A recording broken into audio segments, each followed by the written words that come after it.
சாப்பாடு போட வேண்டியிருக்கும். 210 நாள். அப்போ வருஷத்துக்கு ஒரு பிள்ளைக்கு 19-20 ரூபாய் ஆகும் இல்லையா? மொத்தத்துல எவ்வளவு செலவாகும்னு? குறைந்தபட்சம் 1 கோடி ரூபாய் செலவாகும். சாப்பாடு போட்டா பிள்ளைங்க வரத்து அதிகமாகுமா இல்லையா?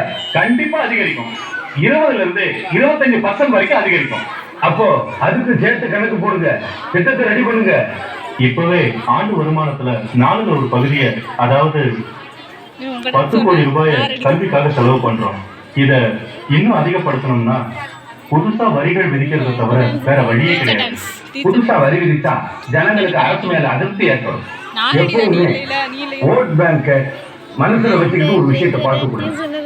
மக்களுக்கு நல்லது செய்யணும், நம்ம சந்ததி நல்லா இருக்கணும், அதான் முக்கியம்னு உடனே இந்த திட்டத்தை செயல்படுத்தி ஆகணும். பட்னியோட ஒரு பிள்ளை பள்ளிக்கூடத்துக்கு படிக்கிறதுக்கு வந்தா அந்த பாவம் நம்மளை சும்மா விடுமாங்க.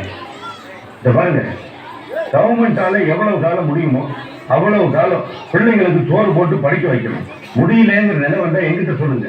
இந்த திட்டத்துக்காக நான் ஊரா போய் பிச்சை எடுத்துட்டு வரேன்.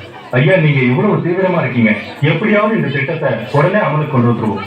வடிவேல் சார் நிதி மந்திரியே சொல்லிட்டாரு, திட்டத்தை உடனே ரெடி பண்ணுங்க.